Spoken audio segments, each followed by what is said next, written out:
मोक्ष ही करते हैं ना। चले जाओ, हरिद्वार में नहाए उधर, वहाँ गंगा चले जाओ, इधर उधर चले जाओ, मोक्ष इसको समझते हैं नहीं। मोक्ष की बात को स्वामी जी धरती पर चलने की बात नहीं मानते। हाँ, मैं भाग्या तू चला जाता उधर चले जाओ, हम मोक्ष रखा उधर भी। पहले स्वामी जी अपने आप को देख रहे हैं, अपना साक्षात्कार कर रहे हैं आत्मा का। जब आत्मा का साक्षात्कार लेंगे तो साथ गुणों का भी हो जाता है साथ के साथ। इतना तो चल रहे थे आप। तो ये कठिन विषय है, सबके समझ में नहीं आता। और जब जिसको कोई बात समझ में नहीं आती तो वो उसका विरोध करता है। बात तो सारी ये है। मोक्ष प्राप्ति में तपस्या करनी पड़ती है और तपस्या से वो लोग घबराते हैं, इसलिए इसका खंडन करते हैं। और जो लोग मोक्ष की बात करते हैं उनकी खिल्ली उड़ाते हैं। उसका कारण ये है। कोई बात नहीं। ये स्वामी जी जैसे आप लोग लगे हुए हैं दिन रात परोपकार के लिए, लेकिन हमारे जैसों को तो लोग कहते हैं कि ये तो व्यक्तिगत स्वार्थ की बातें कर रहे हैं, मोक्ष का नाम सुनते ही स्वार्थी मान लेते हैं। तो मैं ये उनका उत्तर दे रहा हूँ, जो हमको कह रहे हैं ये स्वार्थ की बात कर रहे हैं, वो क्या परोपकार का काम कर रहे हैं? वो दो चार आदमियों से जुड़ करके जो वो हमसे भी बड़े स्वार्थी। हम तो हजारों को भला कर रहे हैं, देश भर में घूमते हैं, 365 दिन काम करते हैं, एक भी छुट्टी नहीं मनाते। ये स्वार्थ है क्या? 365 दिन में काम करता हूँ, एक होली दिवाली 15 अगस्त कोई भी छुट्टी नहीं मनाता है, साल भर देश भर में घूमता रहता हूँ, 35-40 हज़ार किलोमीटर यात्रा करता हूँ समाज सेवा के लिए। ये स्वार्थ है क्या? ये आपका तो स्वार्थ नहीं दिखाई देता स्वामी। बस वही तो हमारे जैसे वो कहते रहते हैं। क्या कहते हैं? ये स्वार्थ की बात हाँ, कर। ये व्यक्तिगत स्वार्थ है ये तो। मोक्ष में जो जाएगा उसको पहले परोपकार करना पड़ेगा, तब मोक्ष मिलता है। स्वार्थी को तो मिलता ही नहीं मोक्ष। ऐसा नहीं स्वामी जी, आप अब ठीक से समझा नहीं। हम आपके पास आता है तो वो लोग समझते हैं कि इसका व्यक्तिगत उसको कुछ मिलता होगा। हाँ, तो वो भी तो कुछ अपना दुकान पे जाता है ना, तो वो व्यक्तिगत स्वार्थ नहीं है। वो परिवार वो नहीं दिखता, अपना स्वार्थ नहीं दिखता और दूसरे पे आरोप लगाता है। असल में उसको चिढ़ लगती है। कोई अध्यात्म की बात करे, वैराग्य की बात करे, मोक्ष की बात करे, वो उनको स्वीकार नहीं, उनको पसंद आती नहीं, इसलिए वो चिढ़ते हैं और चिढ़ करके झूठे आरोप लगाते हैं कि ये तो स्वार्थ के लिए जा रहे। भाई तुम भी तो दुकान पे सारा दिन बैठो, तुम कौन सा परोपकार के लिए बैठो? कोई नौकरी कर रहा है, कोई व्यापार कर रहा है, कोई विदेश जा रहा है, तुम स्वार्थ के लिए नहीं जा रहे। हमको तो कुछ मिलता है करके हम स्वामी के पास जाता है। वही तो मैं कह रहा हूँ, खुद तो स्वार्थ में डूबे और दूसरे पे आरोप लगाते। वो स्वामी जी ये समझते हैं कि हम तो 2-4-10 आदमियों के लिए, परिवार के सदस्यों के लिए सारे काम कर रहे हैं और ये तो अकेले भागते रहते हैं और वो साथ लाने से आते नहीं है साथ में। ठीक बात, ठीक बात। हर व्यक्ति की अपनी अलग अलग रुचि होती है और वो अपनी रुचि के अनुसार काम करता है। अब सारे परिवार की रुचि नहीं है मोक्ष में, तो सारे लोग नहीं आते। जिसकी होती है, 1-2 की होती है, वो 1-2 लोग आ जाते हैं। स्वामी जी तो कहते थे कि चूड़े के धार पे चलना पड़ेगा, लोहे के चूड़े चबाने पड़ेंगे। ठीक बात, ये कठिन काम है, तपस्या तो करनी पड़ेगी। लगे रहो बस, आप हो जाएगा। तो इसको थोड़ा सा समझ लें कि ये कैसे होगा मोक्ष।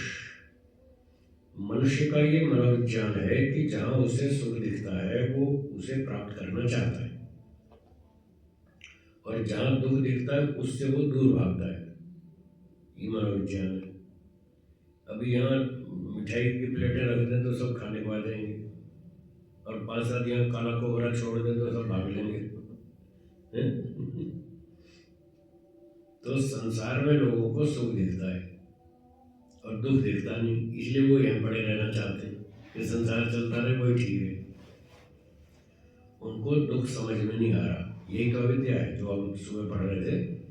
दुख को सुख समझना, यही तो अविद्या है। इसी अविद्या के कारण यहाँ फंसे हुए और निकलना नहीं चाहते।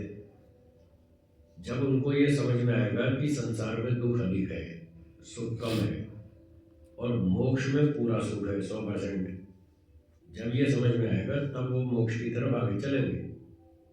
उसके बिना कोई नहीं चलने वाला। तो हम बात कर रहे थे 16 पदार्थों की। उसमें पहला पदार्थ है प्रमाण। 4 प्रकार के प्रमाण हैं, उनको जानेंगे, उनका व्यवहार में प्रयोग करेंगे, गलतियों से बचेंगे, ठीक ठीक काम करेंगे, कर्म शुद्ध होगा, ज्ञान शुद्ध होगा, फिर ईश्वर की उपासना भक्ति करेंगे, तब जाके मोक्ष होगा। तो प्रमाणों पर कल चर्चा होगी। अब दूसरा पदार्थ है प्रमेय। 12 प्रमेय बताए हैं न्याय दर्शन में। उनके नाम बोलिए मेरे साथ। आत्मा, आत्मा, शरीर, शरीर, इंद्रिय, इंद्रिय, अर्थ, अर्थ, बुद्धि, बुद्धि, मन, मन, प्रवृत्ति, प्रवृत्ति, दोष, दोष, प्रत्यभाव, प्रत्यभाव, फल, फल, दुख, दुख, अपवर्ग। अपवर्ग। ठीक है जी, धर्मदेव जी। आज ठीक 12 हो गए ना? 12 हो गए। 12 हो गए। तो इन 12 प्रमेयों को जानना है। प्रमेय का मतलब है जानने योग्य वस्तु, जिसको हम जानना चाहते हैं या जिसको जानना चाहिए, उसको कहेंगे प्रमेय।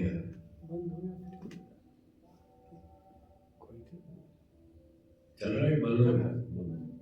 चल तो रहा है जी। चल रहा है? हाँ, ठीक है। रिकॉर्डिंग चल रहा है क्या? हाँ ठीक है, चलिए। वीडियो। अच्छा। तो प्रमेय का मतलब जिस वस्तु को जानना चाहिए।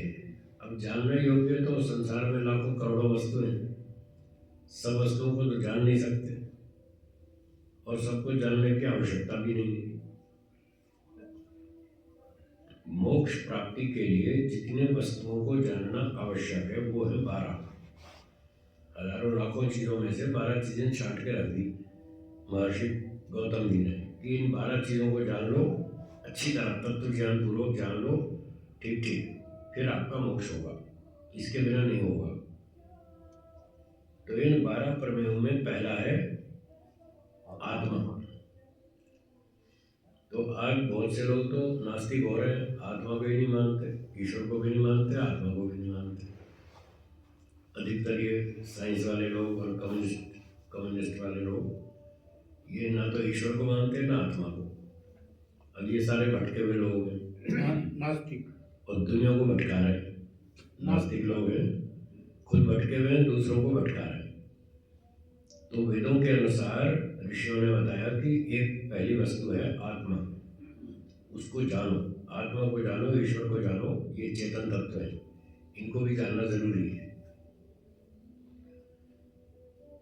तो जब हम कहते हैं कि आत्मा नाम की कोई चीज है, लोग कहते हैं जी आत्मा कहाँ है, दिखता तो है नहीं। तो मैंने एक साइंस वाले विद्यार्थी से पूछा, आप आत्मा को मानते हैं? बोले नहीं मानते। क्यों नहीं मानते? वो दिखता नहीं है। मैंने कहा जमीन में आकर्षण शक्ति है या नहीं? क्यों जी? है जी। है ना? हाँ जी। दिखती है क्या? नहीं जी। फिर वो क्यों मानते हो आप? सब मानते हो, बच्चे से बूढ़े तक सब मानते हैं। पृथ्वी में आकर्षण बल है, नहीं दिखता, फिर भी सब मानते हैं। और जब वो डॉक्टर लोग कहते हैं हड्डियों का फोटो निकालो, एक्सरे, वो एक्सरे दिखती है क्या? एक्सरे नहीं दिखती, फिर भी वो होती है, वो सारे मानते हैं साइंस वाले। ऐसे और बहुत सारी चीज़ें हैं जो साइंस की चीज़ें हैं, साइंस वाले जिनको मानते हैं और दिखती वो भी नहीं है, फिर उनको तो मान लिया, आत्मा को नहीं मानते और कहते हैं कि दिखता नहीं है। दिखता नहीं तो क्या हुआ? और बहुत सारी चीज़ें ऐसी हैं जो मानते हैं और दिखती नहीं है।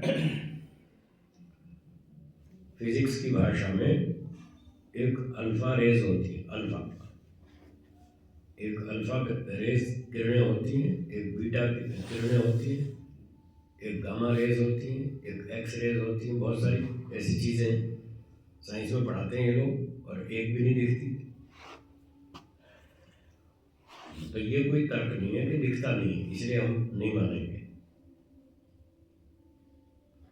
एक दिन बीएससी में पढ़ता था एक लड़का बड़ौदा में, गुजरात में, उससे मेरी बहस हो रही थी, बहुत दिन हो गए, पुरानी बात है। तो मैंने कहा भाई आप नहीं मानते आत्मा को? बोले ना।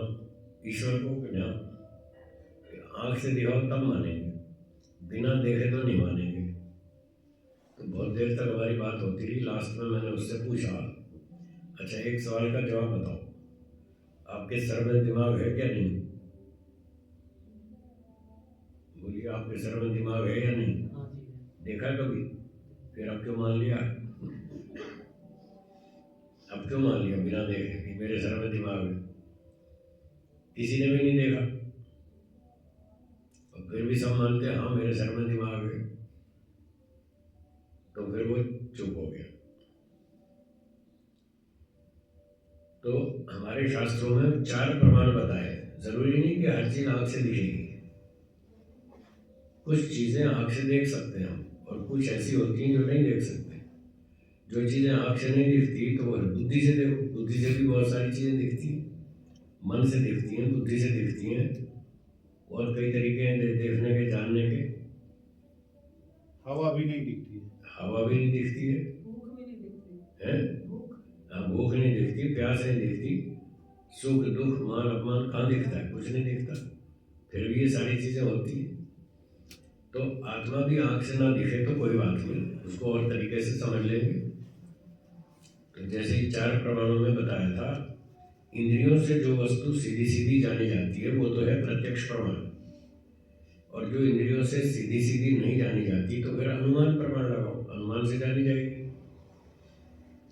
तो जैसे अनुमान में बताया था, एक लिंग और लिंगी, दो चीजों का संबंध था, लिंग और लिंगी, धुआं और अग्नि। धुआं देखकर हमने अग्नि को जान लिया, अग्नि भी नहीं दिख रही थी उस समय, फिर भी बिना देखे जान लिया कि यहाँ आग लगी है, ऊपर काला काला धुआं उठ रहा है। तो ऐसे ही लिंग लिंगी के संबंध से आत्मा लिंगी है, उसके कुछ लिंग है, लक्षण है, उन लक्षणों से हम आत्मा को समझ लेंगे। जरूरी नहीं आंख से देखें। एक व्यक्ति ने कहा, बेटा मैं देख रहा हूं इस बार तुम पास नहीं होगे। और कहाँ से देख लिया उसने? अभी तो परीक्षा ही नहीं हुई, पहले ही देख लिया। और वो कहता, बेटा मैं इस बार देख रहा हूँ इस बार तुम पास नहीं होगे। सारा टाइम बर्बाद करते हुए इधर उधर घूमते रहते हो, पढ़ते हो नहीं, तो बुद्धि से देख लिया ना। तो बहुत सी चीजें बुद्धि से हम देख लेते हैं। आत्मा को भी आंख से नहीं दिखता तो कोई बात नहीं, बुद्धि से देख लेंगे। तो आत्मा को देखने का पहला लिंग इच्छा। पहला लक्षण क्या? इच्छा। आपके अंदर इच्छा है? तो इच्छा कौन से मटेरियल में रहती है? फिजिक्स में, केमिस्ट्री में, किसी भी मटेरियल में नहीं बताया कि इसमें इच्छा रहती है। इच्छा किसी भी जड़ पदार्थ का गुण नहीं है। Helium, hydrogen, nitrogen, oxygen, silicon, copper, gold, lithium, magnesium, किसी में भी इच्छा नहीं। Atom, electron, proton, neutron, quarks, energy, किसी में भी इच्छा नहीं। मैं पूछता रहता हूँ साइंस वालों से, बताओ किस में इच्छा है? अभी पिछले महीने गया था ना, 1.5-2 महीना पहले, कानपुर IIT में। वहाँ मैंने वो 70-80 लोग बैठे थे वहाँ IIT के, उनसे जाकर पूछा, बताओ किस में इच्छा है? चुप, नहीं बोल पाए किस में इच्छा है। तो मैंने कहा, जब इन मटेरियल्स में किसी में इच्छा नहीं है तो फिर आपके अंदर तो इच्छा है, तो ये इच्छा कहाँ से आई? किस में रहती है इच्छा? आत्मा में। जिसमें इच्छा रहती है वही तो आत्मा है। तो आपके अंदर इच्छाएं हैं? मैंने पूछा, थोड़ी है या ज्यादा? बोले ज्यादा। मैंने कहा बस यही तो गड़बड़, इसीलिए तो दुखी हैं लोग। अपनी इच्छाओं के कारण तो दुखी हैं। मनुष्य लोग जितने दुखी हैं उसमें 70-80% तो वो खुद दोषी है, अपने दोषों के कारण वो दुखी है। इच्छा दोषी है। इच्छा का भी तो दोष है ना, जो फालतू इच्छा ढेर सारी मन में रखी है, यही तो दोष है, इसकी वजह से दुखी है वो लोग। इच्छाओं का विज्ञान है, इच्छाओं को पूरा करने से इच्छाएं घटती हैं या बढ़ती हैं? बढ़ती है। देखो सबको पता है बढ़ती है। क्या किसी व्यक्ति की सारी इच्छाएं पूरी हो सकती हैं? नहीं हो सकती, ये भी आपको पता है। इच्छाओं को पूरा करने से इच्छाएं बढ़ती हैं, और सारी इच्छाएं किसी व्यक्ति की पूरी होती नहीं। कुछ इच्छाएं पूरी हो जाती हैं, कुछ रह जाती हैं। जो इच्छाएं पूरी हो गई वो तो ठीक, और जो पूरी नहीं हुई वो सुख देंगी या दुख देंगी। इसीलिए सारी दुनिया दुखी, अपनी इच्छाओं के कारण दुखी। एक इच्छा पूरी होती, नई इच्छा जन्म लेती। 4 और नई आ जाती हैं, एक पूरी होती है 2 और आ जाती हैं, ऐसे बढ़ती जाती है। और सारी कभी भी पूरी होती नहीं, इसलिए व्यक्ति दुखी रहता है। तो ये इच्छा जिसमें रहती है उसी का नाम आत्मा है।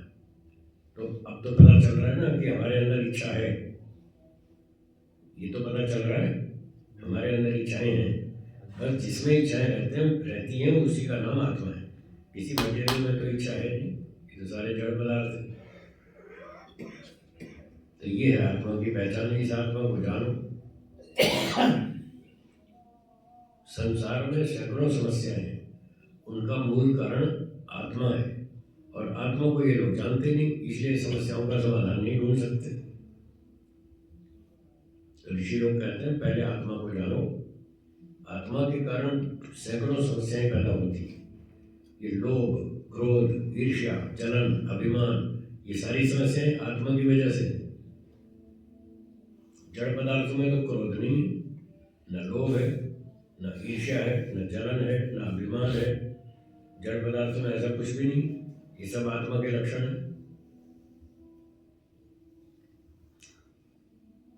तो पहला लक्षण, पहली पहचान है इच्छा। अब हम कहते हैं अगर आपको सुखी होना है, सुखी होकर जीना है, तो अपनी इच्छाओं को कम करें। क्या बोला? अपनी इच्छाओं को कम करें। जितनी कम इच्छाएं रखेंगे उतने ज़्यादा सुखी रहेंगे, जितनी इच्छाएं बढ़ाएंगे उतने ज़्यादा दुखी रहेंगे। अब दोनों रास्ते आपके सामने, सुखी होना हो कि दुखी होना हो, दोनों आपके सामने। सुखी होना हो तो इच्छाएं कम करें, और इच्छा बढ़ाएंगे तो दुखी होंगे। इतनी सिंपल बात है, लोग समझते ही नहीं।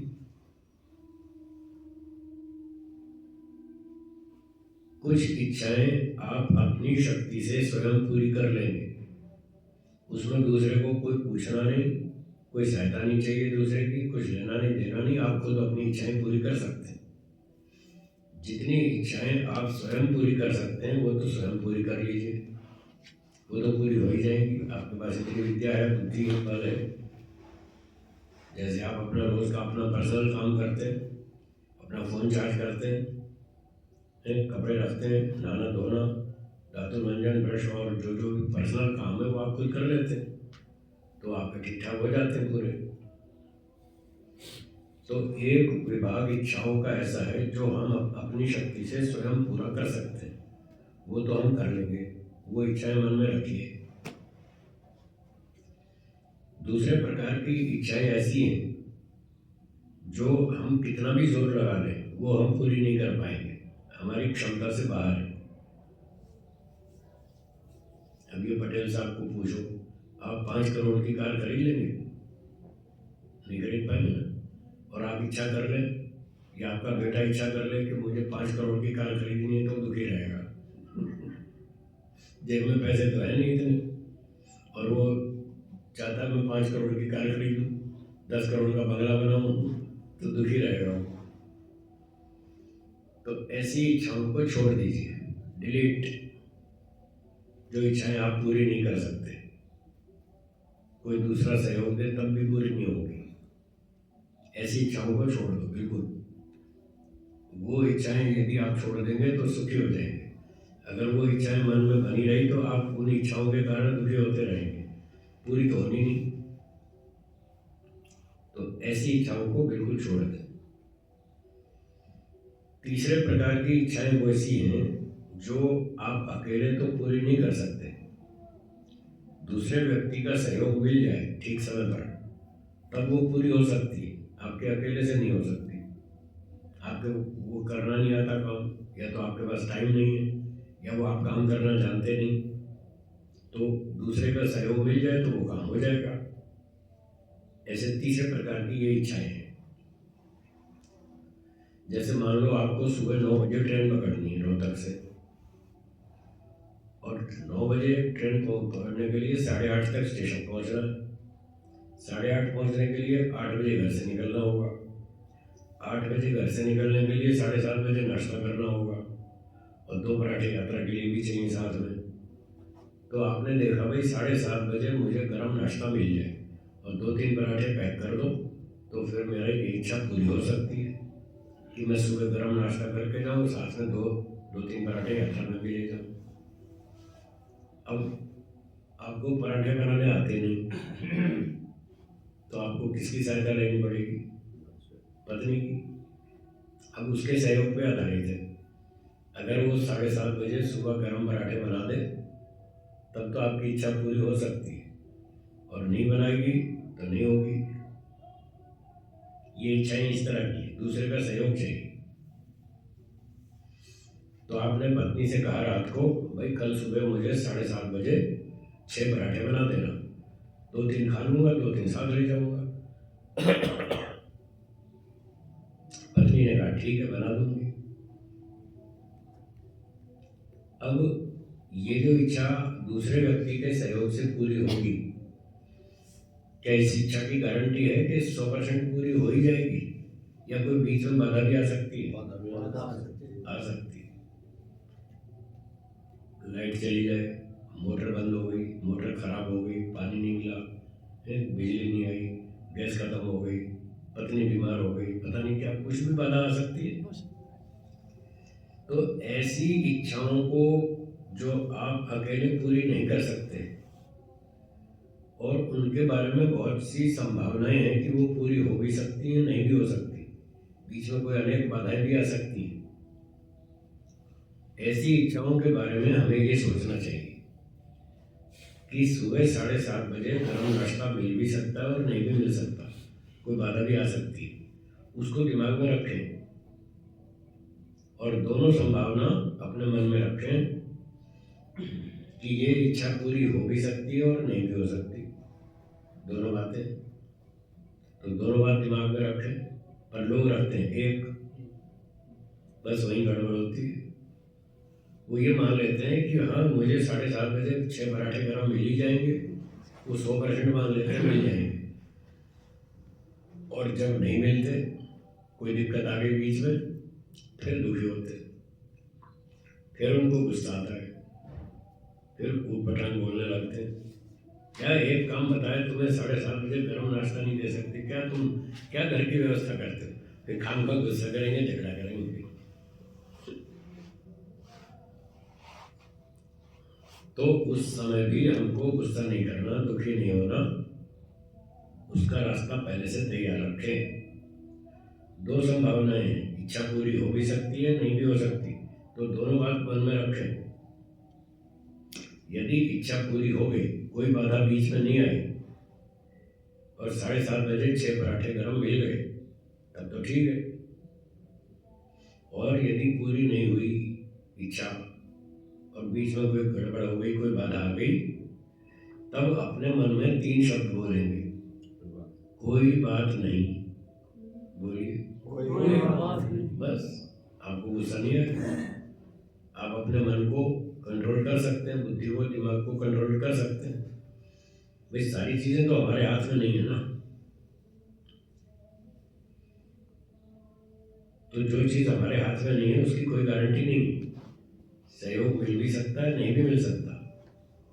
तो वहाँ दोनों बात रखें दिमाग में, मिल गया तो ठीक है, नहीं मिला तो कोई बात नहीं। बस ये 3 शब्द कोई बात नहीं दोहरा दीजिए, आपका मन ठंडा हो जाएगा, दिमाग ठंडा हो जाएगा, गुस्सा नहीं आएगा, और आप ठीक ठीक खुश होकर दूसरा काम कर लेंगे। और सुबह ही सुबह दिमाग बिगड़ गया, गरम गरम गुस्सा हो गया, फिर आगे पता नहीं क्या क्या होगा। घर से निकलते ही गुस्सा करके निकल रहे हैं, आगे भी दिमाग तो गर्म है, फिर रिक्शा वाले से, ऑटो वाले से और दूसरे लोगों से पता नहीं किस किस से झगड़ा करेंगे। तो ये सारी समस्याएं हल हो सकती हैं अगर हम बुद्धिमत्ता से काम लें। तो ये सारी समस्याएं आत्मा से पैदा होती, इसलिए आत्मा को जान 12 प्रमेयों में उसका नाम रख दिया, आत्मा को जान। भारत में क्या रेलगाड़ी ठीक समय पर आती है, इस बात की गारंटी है? कोई गारंटी नहीं। जापान में आती है टाइम पर, भारत में तो कोई गारंटी नहीं है। रेल समय पर भी आ सकती है, लेट भी हो सकती है। समय पर आई तो ठीक है, और लेट हो गई तो बस 3 शब्द बोलो और मस्त रहो, कोई बात नहीं। आप रेलवे को गाली देंगे तो क्या रेल जल्दी आ जाएगी? उससे तो कुछ होने वाला नहीं। रेल तो जब आएगी तब आएगी। हम अपना दिमाग क्यों खराब कर रहे हैं? उसके लिए जो प्रयास हो सकता हो प्रयास करना चाहिए, फालतू गुस्सा नहीं करना चाहिए। तो रेल भी लेट हो जाती है, फ्लाइट भी लेट हो जाती है। ऐसी ऐसी संभावनाएं दिमाग में हर समय रखनी चाहिए, और दोनों तैयारी मन में रखनी चाहिए। फ्लाइट समय पर भी आ सकती है, लेट भी हो सकती है। मौसम खराब हो जाता है, बरसात हो जाती है, बादल घेर आते हैं, पायलट को रनवे नहीं दिखता, बेचारा क्या करेगा? कैसे आएगा टाइम पर? लेट हो जाती है फ्लाइट। तो ऐसे ही सब जगह पर समझना चाहिए। किसी व्यक्ति ने कहा कि मैं आपको सहयोग करूँगा, आप अपना धंधा काम शुरू करो, आपको कोई आवश्यकता हो सहयोग की तो बताना। आपने हाँ भाई 2 लाख रुपए चाहिए, धंधे में इन्वेस्टमेंट करनी है। तुमने हाँ मैं दे दूंगा, 15 दिन बाद ले जाना मुझसे। अब आप 15 दिन बाद उसके पास गए लेने, उसने हाथ नीचे कर दिया, भाई मेरे पास तो नहीं है। अब आपको गुस्सा आएगा कि अभी तो कह रहा था सहयोग करूंगा, अब दे नहीं रहा तो मेरा तो काम बिगड़ जाएगा। तो तब गुस्सा नहीं करना, मन में पहले से ये सोच के रखना ये हाँ बोल तो रहा है, तब कोई गारंटी नहीं है ये सहयोग करेगा। तो दोनों बात दिमाग में रखें। हो सकता है समय पर सहयोग कर दे, हो सकता है ना भी करे। कर देगा तो ठीक है, और नहीं करेगा तो कोई बात। फिर दूसरा आदमी ढूंढेंगे, तीसरा आदमी ढूंढेंगे, 2 3 4 5 ऑप्शन रखें। जब इस तरह से काम करना हो, दूसरों की सहायता लेकर कोई काम होता हो, तो 2 3 4 5 ऑप्शन रखें। एक व्यक्ति से सहयोग नहीं मिला तो दूसरे से नहीं मिला तो तीसरे से, चौथे से, 5वें से, कहीं ना कहीं तो काम बन ही जाएगा। शायद कोई काम आ जाए। हाँ, कोई तो काम आ जाएगा। ऐसा 4 5 ऑप्शन रखें दिमाग में, और आपने बारी बारी से सबको चेक कर लिया, सबने मना कर दिया। 5 ऑप्शन थे, 5ओं ने मना कर दिया, भैया हमारे पास समय नहीं है, हमारे पास साधन नहीं है, हमारे पास परेशानी है, हमारी ये समस्या है, वो समस्या है, हम आपका सहयोग नहीं कर सकते। 5 विकल्प थे आपके मन में, 5ओं ने मना कर दिया। तो एक छठा विकल्प और भी रखें दिमाग में, भाड़ में जाए। भाड़ में जाए नहीं होता है ना, से इसके भी नहीं जी लेंगे। एक ये ऑप्शन जरूर रखें दिमाग में, फिर आप कभी परेशान नहीं होंगे। कोई गारंटी है कि आज हर चीज पूरी होएगी से? कोई गारंटी नहीं। आपने 6 जगह प्रयास कर लिया, नहीं होता तो छोड़ दो, फिर कभी से, फिर दूसरी बार देखें, चौथी बार देखें, 5वीं बार देखें, कई बार प्रयास करेंगे, और 5 7 8 बार 10 बार, मैक्सिमम 10 बार व्यक्ति को प्रयास करना चाहिए। किसी भी कार्य को पूरा करने के लिए 10 बार कोशिश करनी चाहिए। और जब 10 बार में भी काम पूरा नहीं हो, फिर उसको डिलीट मारो कि छोड़ दो, ये अपने बस का नहीं, काम का दुखी हो रहा है, ये द्राक्ष खट्टी है। हाँ ये द्राक्ष खट्टी है, नहीं मानेंगे छोड़ दो, तो आप सुखी रहेंगे। चलिए समय हो गया, मंत्र पाठ करेंगे, बोलिए।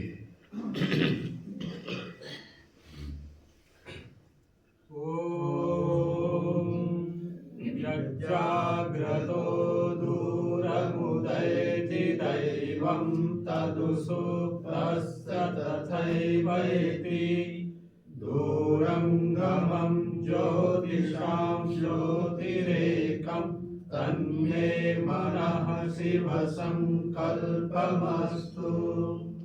येन कर्माण्यपसो मनीषिणो यज्ञे गृह्णवन्ति विदधे सुधीराः यदपूर्वं यक्षमन्तः प्रजानां तन्मे मनः शिवसङ्कल्पमस्तु।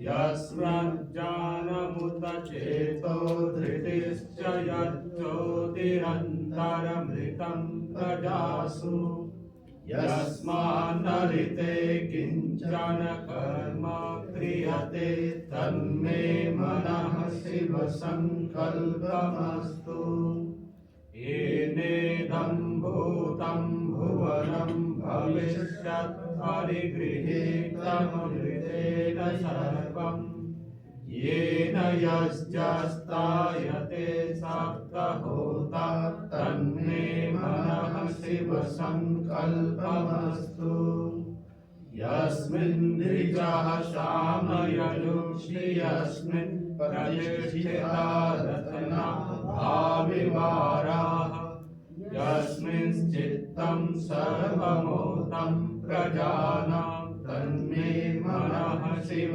संकल्पमस्तु सुखारथिरस्वानि वयं मनुष्यान् नीयते भीषुभिर्वासिनैव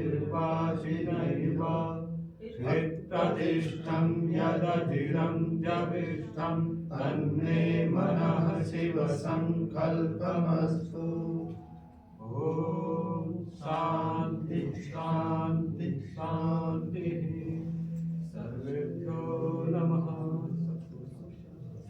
नमस्ते।